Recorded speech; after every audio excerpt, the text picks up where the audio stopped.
Peggy 18.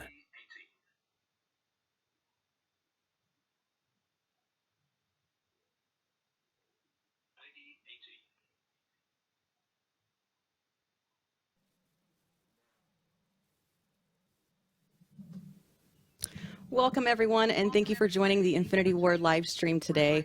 My name is Ashton. I'm the community manager here at the studio, and today we are talking all things animation in Call of Duty Infinite Warfare. So I have two awesome gentlemen beside me today who work in the animation. Guys, go ahead and introduce yourselves. I'm Jason Greenberg. I'm the animation director here at Infinityward. And I'm Rob Miller. I'm the lead AI animator here at IW. So what exactly do you guys do? So my job is basically to oversee the entire department. I'm in charge of all the animators on the team. We have at points we had upwards of 40 animators working on the team. And it's also my responsibility to make sure that we have a cohesive vision for the animation in the game, that everything is working properly and working together across all the different game modes. Very cool. Yeah, and I oversee all the AI animations that you see in the single-player campaign. So the guys you shoot at and kill, and then I oversee the zombie animations and also the third-person player animations in multiplayer. So when it comes to animation, do you guys have any kind of pillars or just bullet points of things that you distribute to the team, or just things that have to happen no matter what? Yeah, so Infinite Warfare was a pretty big challenge for us. Going into space was a really big thing. We wanted to make sure to keep the game grounded even though we were going into space.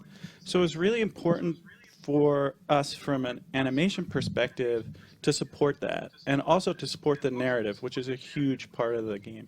So one of the things we tried to focus on was what we call connection with the player. We wanted to add to the realism of the characters in the game and make sure that when you were playing, you felt like these were real people who are looking at you, talking with you, kind of interacting with you in realistic ways. We didn't want them to be like video game heads. Right. We wanted them to feel as real as possible. So that was a big pillar, and we're going to kind of talk about some of the ways that we supported that, not just in AI, but also in some of the other aspects of animation as well. I think that's really important. I think we've seen a lot of feedback where people have mentioned that they grew relationships with these characters and they felt them, especially with Ethan. So that's really, really cool. So we have a couple of little videos to show you guys. So what's the first one that we have, the Frantic Combat? Yeah, Frantic. So Frantic is a new feature that we added to our AI animations in single player. And the whole idea with it was the inspiration came from talking to our vets, talking to our consultants. And I wanted to really understand kind of the real human connections that people have when they're in combat.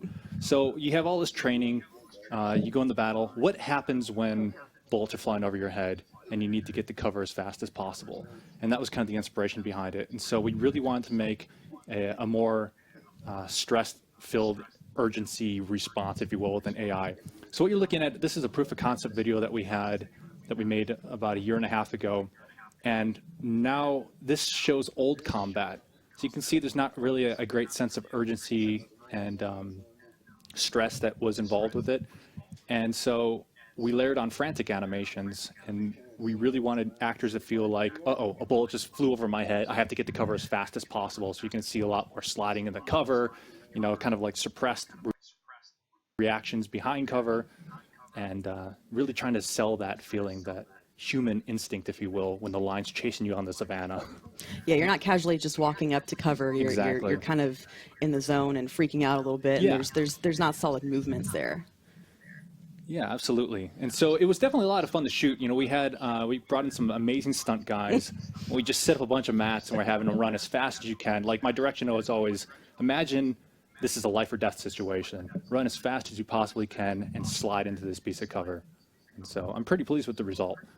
So that also kind of ties into something in the game where the pain system. Mm-hmm. So when an enemy is getting shot or you're getting shot, there's kind of a different reaction that the animation has when that happens. Yeah, absolutely. We wanted to take the pain system up another notch. And so you spend a lot of time as a first-person shooter shooting the enemy. And so this is a proof of concept video that we created. This is what the old pain system used to look like. So I'm really proud of what the AI team did. We created another system in which every time you shoot an enemy, you can kind of really play with them, if you will. You shoot them in the arm, they're going to react like they were shot in the arm. You shoot them in the stomach, they're going to immediately react like they're shot in the stomach. We really wanted to kind of give a more kinetic feedback loop for the player to kind of understand every bullet counts in this game. And is this something, I think people see it more, especially when they go through campaign, and I think even more so when they get into the various modes, Exactly. like with specialist and all that stuff, is taking the cracked helmet off, like you're feeling these reactions. Absolutely.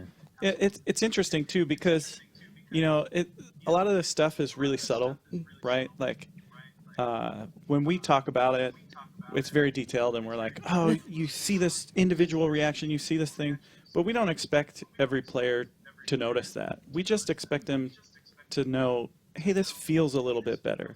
They don't necessarily know why, but there's all this thought and effort that we put into it so that you just, as you're playing, you're just like, oh yeah, this feels more natural. This feels like I'm actually shooting somebody. And hopefully it's something that you kind of, it's not as obvious, but you just feel it. Yeah. And so, I mean, Jason, you'd mentioned supporting the narrative in the process and the various ways that it happens. We have another clip showing the walk and talk. So what is that all about? So the walk and talk system was a solution that we needed because we're spending so much time on the bridge. And it's a simple solution in which we layered on 3 different animations that would always track where the player is, so Salter could kind of be more engaged with the player as you're walking, through points in the level. It was all about selling that interaction, that these are living humans, if you will, in a video game world. And we really wanted to connect with the player in a first-person shooter. And so here's an example of Salter tracking you. This is a proof of concept video we made about a year ago to kind of show off the new technology with the walk and talk system. So yeah, so no matter where you are when you're kind of interacting with her in the level, she'll look at you in a natural way, so she's not like breaking her gait, she's not stopping or anything like that. You can kind of see in this example, you can move wherever you want, and it's still going to feel like she's connected to you. Yeah, yeah. And it's something I definitely noticed that's, grown from Call of Duty to Call of Duty to Call of Duty. You see these new systems being brought in, and I absolutely pick up on that kind of stuff. I'm sure you guys see even more details. And someone actually just mentioned in the comments that it just probably takes weeks of work to just make that as smooth as possible and be as flawless for the player.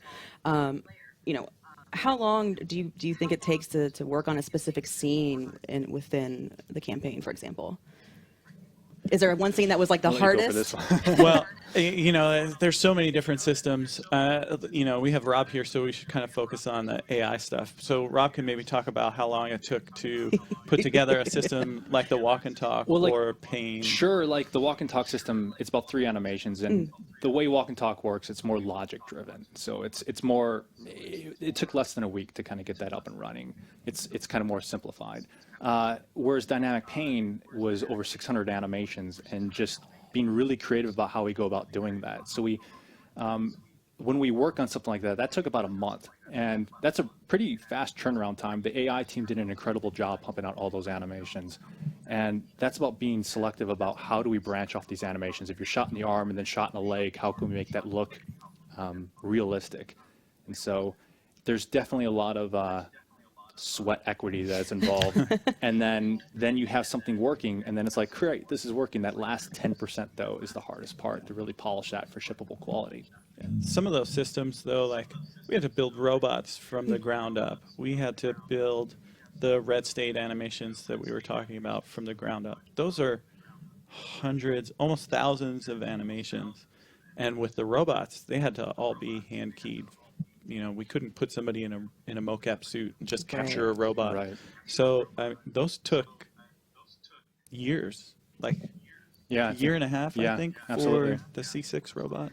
Wow. You try something out, it doesn't quite work, so you have to iterate on that. That's the whole concept of animation in video games. It's how fast can you iterate on an idea, and if something doesn't work, because it's all about just catering to that right feel for the final quality. Well, thank you so much, Rob, for joining us. Thank you. And This is before fun. we swap you out, do you have any advice for any future animators out there? Yeah, follow your passion. I mean, just really stick with it. Animation is it's a cutthroat industry to get into, but there's always room for talent. And so the more you practice, the more you just kind of just practice on those core skills, the higher the chance of being hired is going to really be. Play games, play systems, and also keep in mind the technology side. The interactive industry is always changing. It's really important to kind of stay ahead of the curve on that. Awesome. Well, thank you so Yeah, much, Rob. thank you. I really appreciate it. So we are going to bring in another person. I know a lot of people in the chat are probably excited.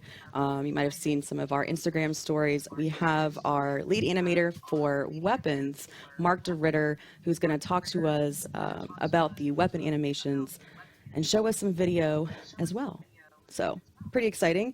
So I guess, what is the View model team and how does that function here with Infinityward? Right, so I'm lead animator of the View model team, and by View model, we refer to basically the model within your first-person view. So the player character, your arms, your hands, your weapon. Our primary responsibility for my team is animating player weapons and equipment, but we actually handle a number of first-person systems, like getting in and out of vehicles, piloting the Jackal, like for this game, helmet animations, weapon scanning. Basically, anything that you see the player character do over and over and over again across all 3 game modes, that's our responsibility. All right, so one of the cool things that we've been seeing a lot of chatter about in the community is the gesture system. Tell me more about that. Yeah, the gesture system was something that got started very early on in development. We knew right away, pretty much, that we wanted to have this story of Infinite Warfare, the campaign, basically center around Nick Reyes, who you play. You play the main character of the game, and that's a first for us. It's a first for Infinityward, and I think to this extent, it's almost a first for the franchise. So not only do you play the main character, but the character has a voice, and he is a captain. So up until this game, anytime we wanted to do anything with the player character other than shooting, reloading, and throwing a grenade, we had to take the control away from the player. We had to drop their weapon, and we'd lock them into a vignette animation. And we still do that, and it's great. But with the narrative requirements of this game, there's going to be a lot of moments where the story's going on, no combat, and we didn't want to be a fly on the wall. We wanted to be engaged. We wanted to be, talking, emoting, acting, reacting to the environment. And so what the gesture system does for us, without getting too technical, is it allows us to play gesture animation on top of whatever weapon we're holding in our hand. We keep the gun screen, we can keep control in the player's hands, and we can bring the player character to life in a way we've never done before. So as you saw in the video here, I don't know if we can hear the video, but he's actually talking to the people using his hands. We don't do that too much. We don't want to overact or overemphasize, but when the moment called for it, we had that available to us to use the hands as like an instrument to amplify the emotion going on within the character that you are portraying. Yeah, we wanted to make sure that this voice that you just hear coming from basically nowhere had a connection and a visual representation in the game. This was the first time that we had a player voice for an Infinityward game. So we wanted to do it in a way that players knew where that voice was coming from, that voice was them. So it was really important in these critical moments that if the Reyes character was saying something, that we had an animation that tied to what he was saying, also expressed some of the emotion that we wanted to get out of him. So Mark's team really put a lot of effort into making that happen, and I think it really brings some of the scenes together and really completes them.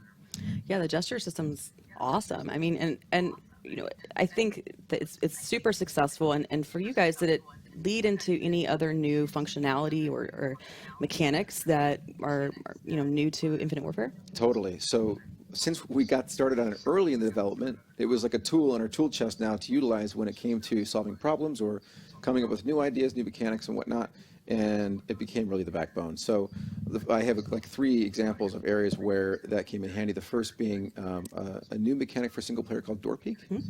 And I think a lot of people maybe not notice this, but early on in the development of our game, playing the rough levels, we realized there's a lot of doors in this game. Not only are there civilian doors, but you've got these big bulkheads, You've got airlocks, which have 2 doors to go through, and up until this game, if we wanted, the only tool we had available to us was to do these vignettes. Gun goes away, control goes away, you go through the door.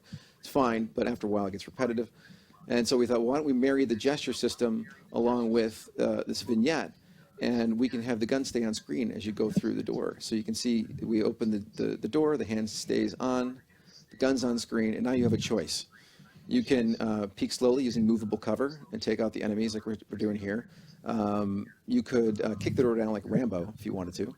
Or you can throw equipment in, like a flashbang or a grenade, and then let that do its job and come in and clean up. But the idea behind this was, in previous games when you were sort of a voiceless grunt following Price or Hesh or Sandman, you got to see them do all the badass stuff. And now that you're the captain, you should be doing the badass stuff. And so we wanted these moments, to you to feel like you are that Price character. You are the one making the decisions, going through and engaging the next room and making the decision tactically how you'd want to do that. And some of this actually came from consulting with our military experts.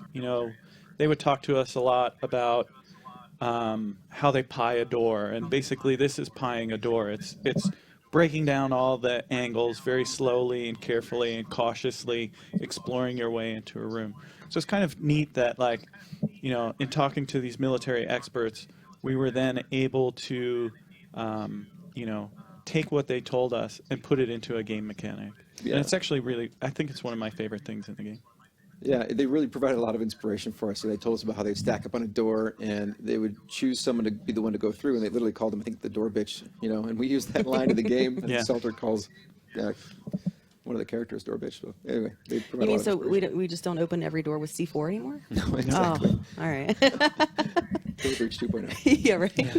So you had mentioned something about the left-handed throwing system. Yeah.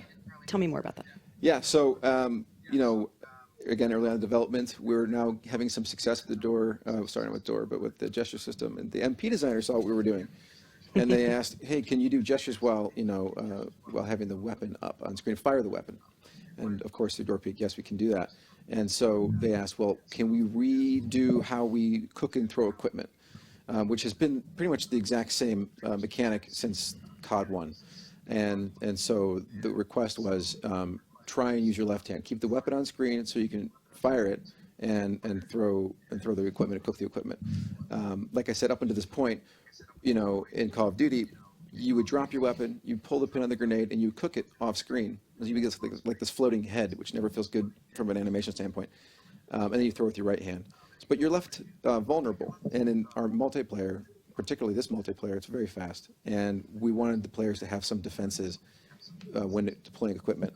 And so we gave it a shot, and as you saw, it turned out pretty well. So you can see he's cooking it, and the nice thing is you can actually look at the equipment that you have in your hand while you're cooking it too, and fire while you're throwing it. And I think it feels more fluid too. Pretty happy with how it turned out. That's awesome. So speaking of multiplayer taunts, so something we're seeing a lot being used in multiplayer matches. How does the system tie into taunts? So at the end of the production cycle, we're having all this fun with gestures, and we thought, gosh, what can we do? Can we use gestures to bring personality and creativity into multiplayer? Let the players kind of have fun. And so we created up to 50 or so gestures that using the gesture system, and we had a blast. As animators, this is just so much fun for us. We did from thumbs up to more fun ones like you're seeing here.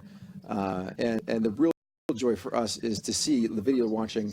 These are clips I found online of people using the gesture system in a very creative way. These clips here in particular, I should give a shout out to a YouTuber named DL5 or DL55, I'm not sure how to pronounce it, but he had this hilarious video where all the us laughing our butts off. That's awesome. So this is what we want to see. You see most people, they do that in the countdown, or they'll do it for a kill cam, or the badge of honor is final kill cam, and to leave a little mark on that. But here he is trolling cameras, and it's hilarious. Yeah, it's so awesome because there's a way that you as a player can finally express yourself, beyond the traditional teabagging or whatever. This is a cooler way of doing it, and it's more entertaining in my opinion. So I'm really happy with this. I can't wait to see some of the new gestures that we're gonna get out to the community. My favorite is Prosper. Prosper? I'm a Star Trek fan, so that's my favorite one to use all the time. So, and there's also kind of a little Easter egg kind of thing that happens in the pre-match countdown. If you're using a particular Yeah. gesture, which one is it? Yeah, we just came out recently. If you happen to have gotten the rock paper scissors gesture, it's a fun gesture because when you deploy that gesture, it's random whether you throw rock, paper, or scissors. And I think what people don't know is if you're in the countdown and you face a teammate who has it, you could play rock, paper, scissors together. But what's even cuter than that is that if you win, I think you get like a message saying you won or you lost. I don't know if it's an achievement, but literally it's keeping track, I think, or something. Maybe it's not keeping track, but it tells you, the system tells you won or lost. Yeah, I mean, I messed around with it the other day, and I never knew that even text would pop up and tell me, like, it was like 3, 2, 1, shoot, and I was like, oh man, that's awesome. So, and I don't think we've had anybody in the community point this out yet. There might be, I apologize if there was, but I haven't seen anybody, specifically call that out. So I don't think so either. Yeah. It's got to happen across someone who actually has it as well as you. And, right. Yeah. But now be looking out for that. Now we have a little mini game in the countdown. Yeah. It's kind of fun. So I guess for you, do you have any advice for any upcoming animators or anything like that? Sure. A lot of getting a job in a game studio or any animation studio, a big part of it is not just what you know, but who you know. And for me, as an animator in Detroit, it was very hard for me to make the jump from automotive advertising, which I was doing, to getting into entertainment. So what helped me out was I went back to school. I did an online animation training called animationmentor.com. There's also ianimate.com. If you're trying to get in and you want to learn from people who are actually in the industry, these schools will teach you, and you make connections, and it's actually FaceTime with these people doing it, and they remember you. And I got a break because my mentor was working on Ghostbusters, which I'm a huge Ghostbusters fan. I kind of stalked him. I said, if you ever need help, please. And I had to finish the game, and they were working their butts off, and he gave me a chance, and I got to remotely work from Michigan on that game, and having that on my reel, I think was what the key was to getting out here to LA. Very so that's cool. my advice. Very, very cool. Well, thank you so much, Mark, for joining us. Thank you. And we are going to transition over and bring in another guest we have, Christina. She is going to be talking to us about motion capture, PCAP, and how that ties into to animation. Something that I think is just extremely fascinating. And we also have some other really cool videos to share with you. So 6-on-6 rock, paper, scissors. Sounds amazing.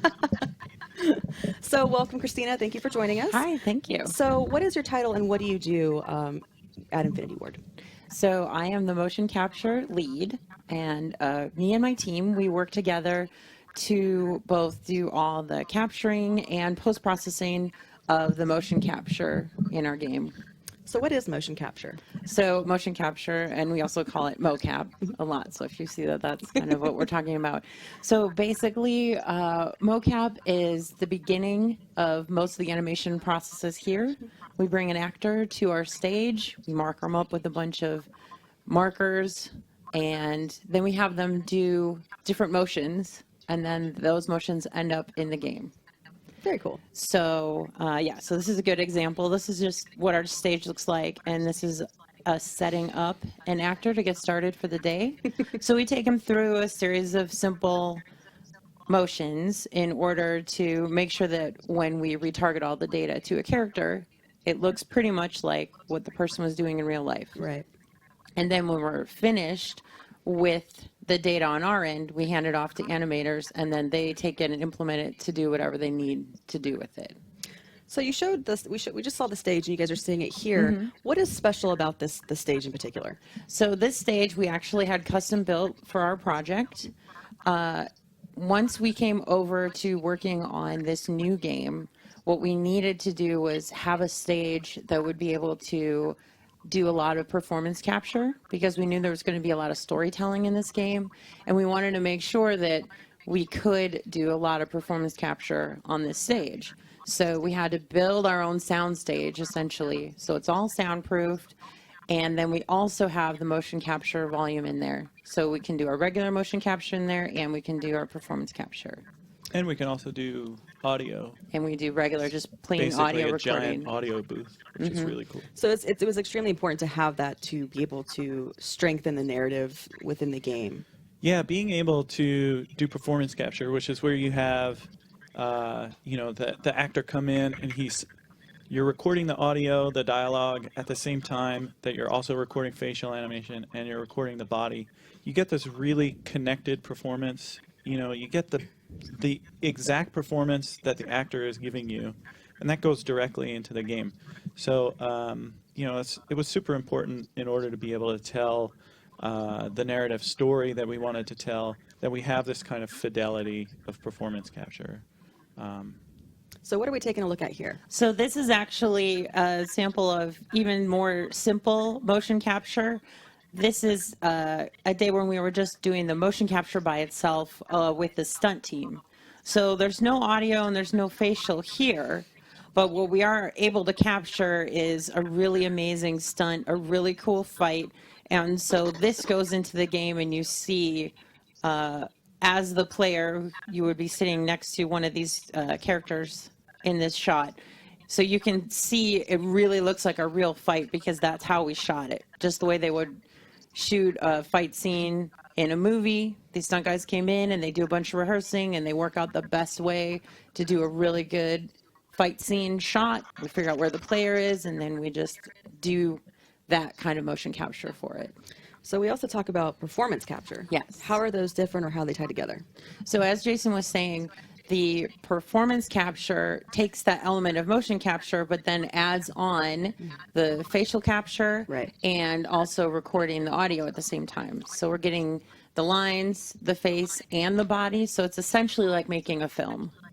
And I think one thing that it's important, I think, for players of the game to understand is they're acting, with no set. They don't have that feeling around them that they're on the Retribution or anything. It's all, props sitting in the booth.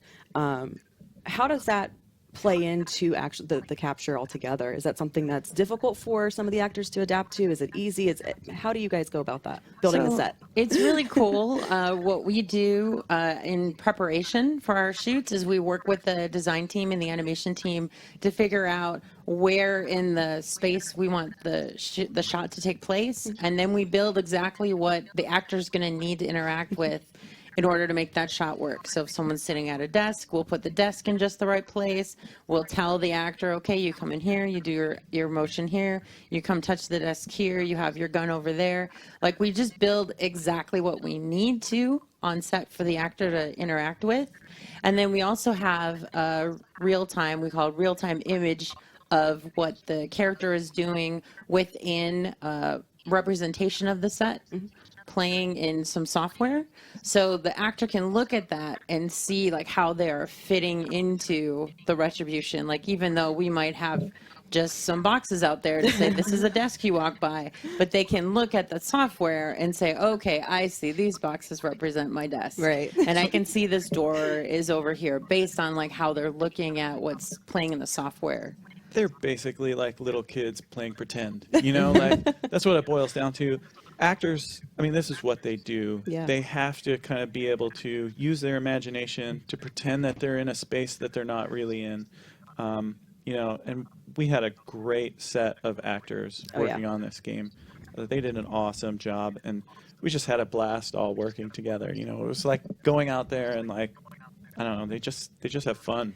Yeah, I was able to go over to the studio a couple times when Jamie and Brian were there, and just seeing the camaraderie between those two was amazing. And then even some of the little factoids of Jamie always having snacks, and so Yes. that was always there even on the set. Things like that. It was really, really cool. And so when we talk about the various elements that go in for the actor in terms of the facial, the suit itself. How long does this process actually take for some of the scenes, or an average day, and how much preparation goes into getting the actors ready for what they need to be doing?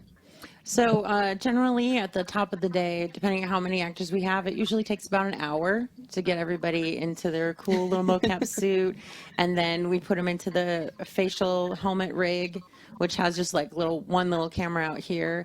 And then our facial team will adjust the camera until that looks right. And then the audio team will make sure that they have all the sound dialed in that they need. So that all that takes about an hour at the beginning of the day to get ready. And then usually, like, we do really look at it like making a film or a TV show. So Right. we have our script and we have our like number of scenes. It's our goal for the day. And we usually would shoot between 6 or 7 scenes in a day, which is pretty fast for a film set. But we have the luxury of not having a lot of setups. Like we Right. don't have to do camera setup and lighting setup and all Yeah. that. Like we just basically need the physical set there, show the actors what they need to do at their physical set, and then it's just playtime, and then they're just ready to go. So you mentioned, how this is somewhat comparable or different to television. Speaking of Harewood, I believe there's an award. Yeah, the Visual Effects Society has nominated us for an award for, I believe it's Best Performance in a Real-Time Game or Series. So it's cool because we're up against things like the dragons in Game of Thrones, Right. these really serious things from film and television. And it's cool that David Harewood's performance and the character that was made by our character team is able to have enough fidelity that we can compete with film and television for things like that kind of award.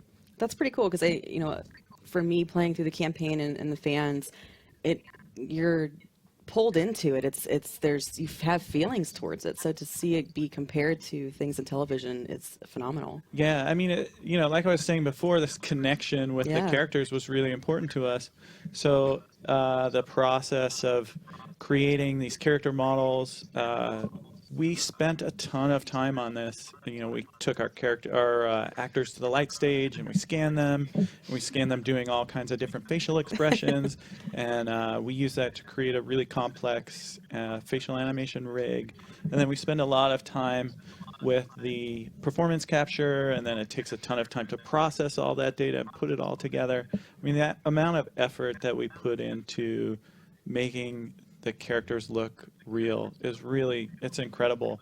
But to see it all come together and actually work, Yeah. it's great. Like, it's such a cool feeling. It's really cool. So here, obviously we can see the facial Yeah. capture. So this is the facial capture element. So this is basically whenever we're doing performance capture, this is what we're getting on all the actors. Each actor has their own camera, and they have this facial data being recorded. And those little white dots help in the post-production process to really get those expressions to be as much as what David was doing on stage. And then this is the final result here. So you can see Jamie was also in this shot, so Salter is there. And then Omar comes in. Cost us some good. Didn't have to happen. Not like that. That looks just like him, Yeah. right? It Captain, turned out really great. So when it comes to Captain still needs to get his men after all alive, you've Staff Sergeant. filmed all of this, what is the post-production like? Right. So it's pretty simple. We just take the marker data, me and my team, we just take the marker data, clean it up, then we retarget it to just basically a skeleton inside the software, and then we give that version over to animation. And so then they take that and then they decide what they want to do with it. If we have a big scene with 8 people, then that means animation is getting 8 pieces just from me. Oh, wow. Of just body data. And then if there's like any facial data, that's 8 more pieces of facial data that they're getting, and then they're working on that within the animation team. They clean up the facial data, and then they also have an audio element to put in. So at least one, sometimes more than one audio element they have to put in. So they're essentially taking all these elements that we captured together and then making them all work together in post, which is just putting them all together is a lot of work. And then going from there, then it will be like, so today I had 5 scenes to do. So it's just a lot of work for them. So how did you get into motion capture? Okay, so I went to film school back in Wisconsin, and then I moved to Los Angeles, and I was just trying to get work in the industry, working on TV shows or movies.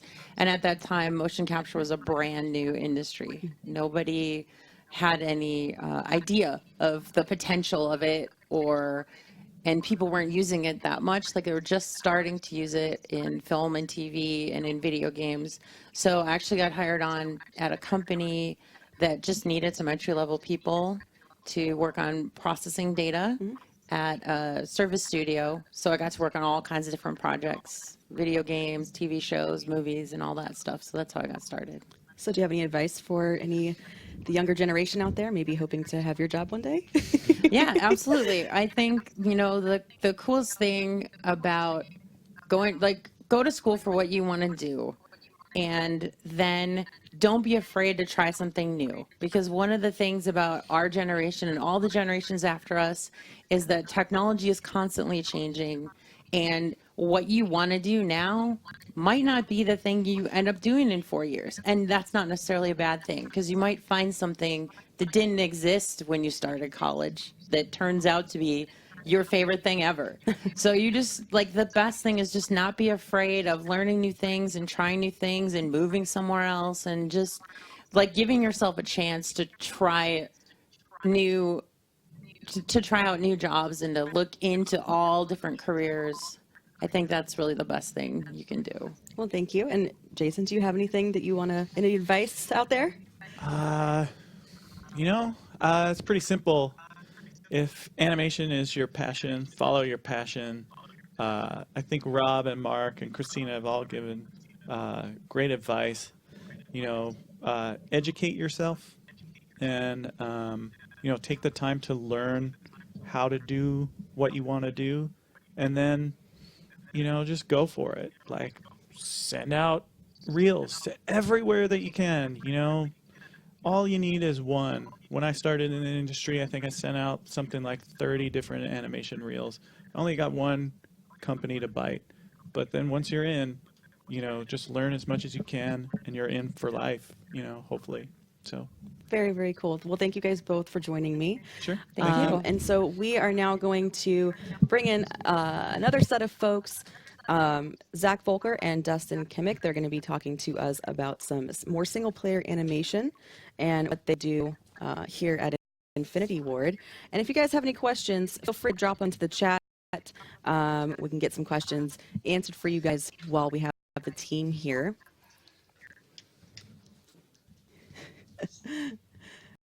Welcome, guys.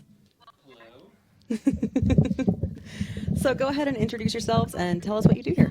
My name is Dustin Kimmick. I'm a senior animator at, obviously, Infinityward. Yeah, I'm Zach Volker. I am the single-player animation lead. So we've been showing some clips throughout the live stream, and I believe you guys have some clips to share with us as well. So what is something in the process that has just been out of Infinite Warfare been your favorite? Is there any scene or any specific moment that you just kind of hold near and dear? Well, I guess there's a few.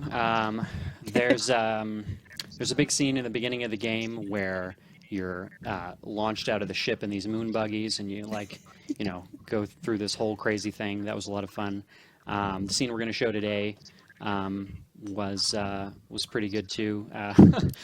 That's towards the end of the game. I mean, it's just I just like doing big, crazy, set pieces. Yeah. Basically. Yeah, for me, I think about, it's a very small thing. It's in the moon mission, and when you break the glass and the enemies get sucked out, the decompression, I could do that all day long. Yeah, that's really just fun. love seeing guys fly out there. All right, so we have, what's the first video we have? What is the process for your team? I mean, you were with mocap and all of that. What does the typical day look like for you guys? Well, it's a combination of meetings and animation, and then we have meetings to show the final animation and iteration. So it's really work and then show and then tweak and rinse and repeat until we get to a place where we think, okay, you know what, that's good enough. We're going to leave that there. We think that's in a great spot, and we're going to come back to it later if we think it needs any updates or if we have time to do any more final polish.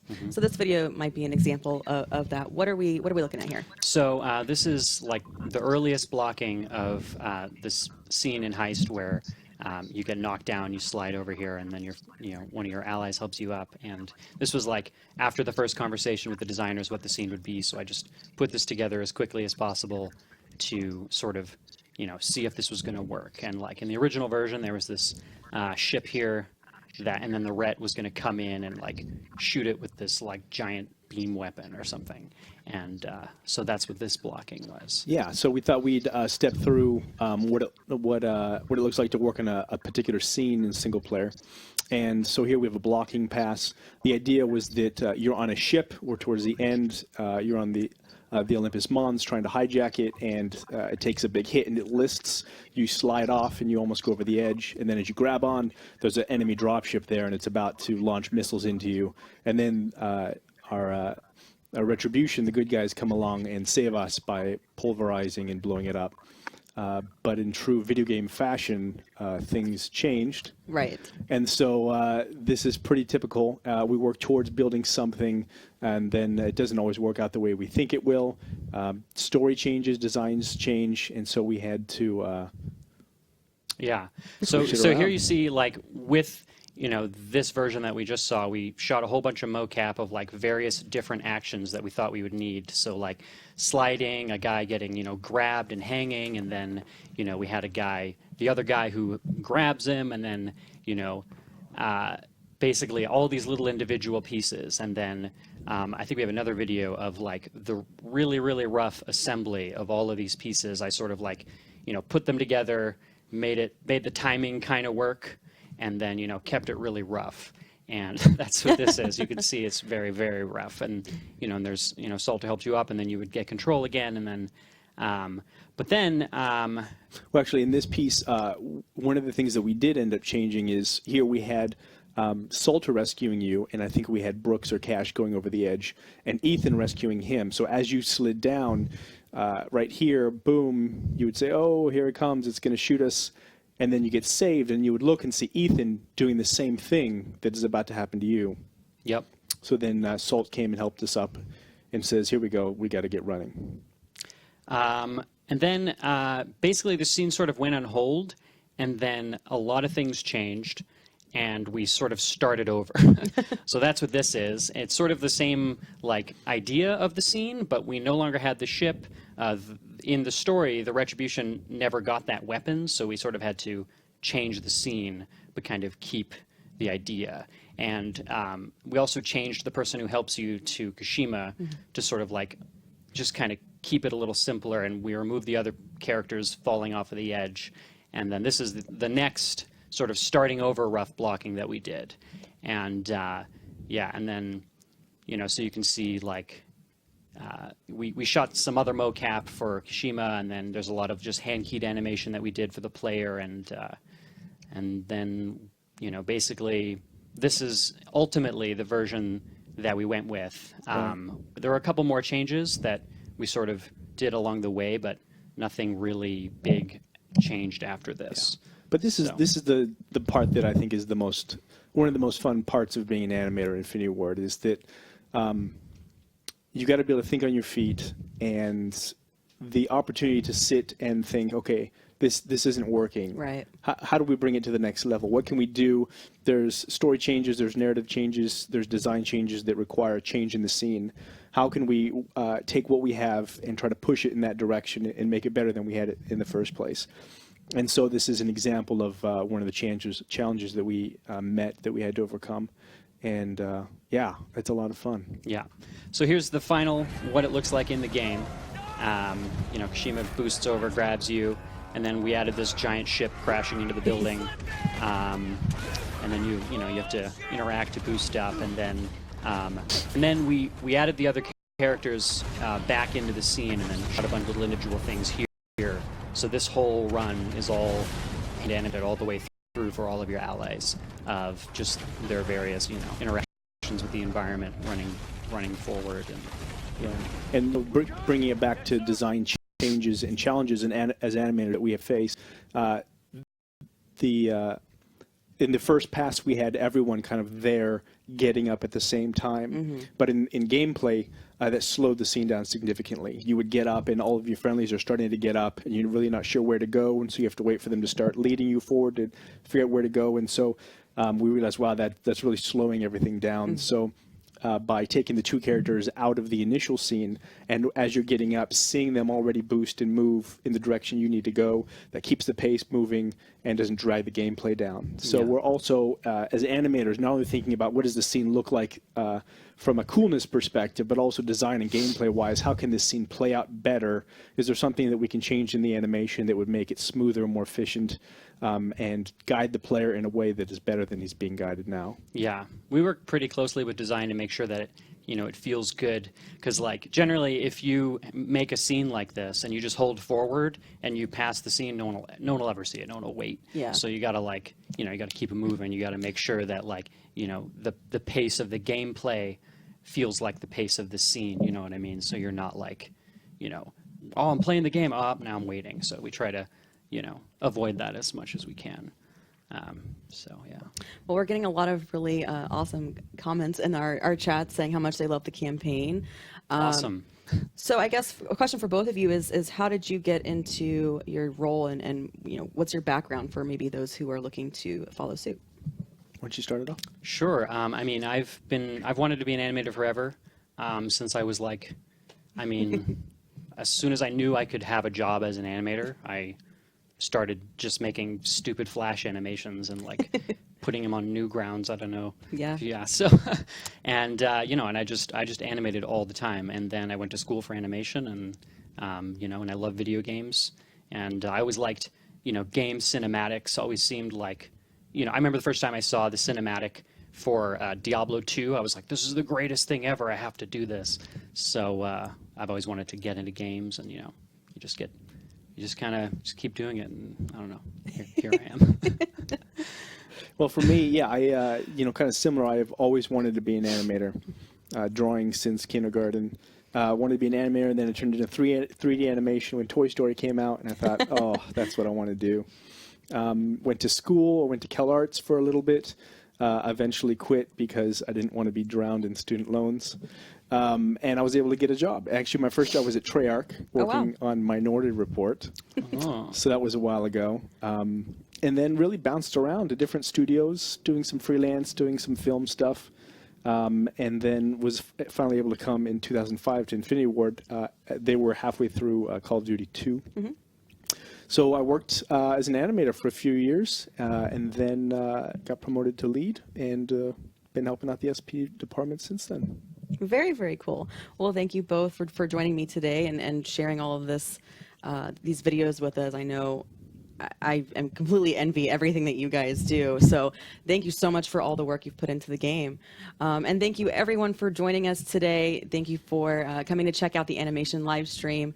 We have a couple of things going on today. We have Drop Zone, which I'm sure some of you guys just saw. And so keep your eye out for some patch notes for an update. We'll be putting those out later. And keep in mind, we have a live stream next Tuesday. We'll be talking everything zombies. Thank you so much.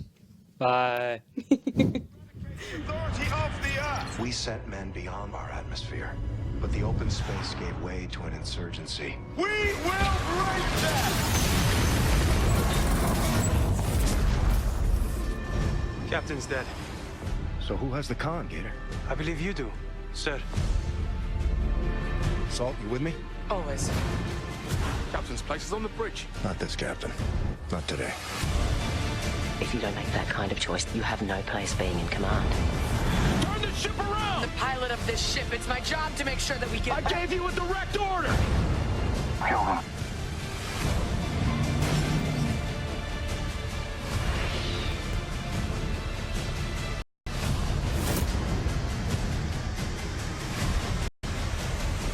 You lack what it takes to win this war.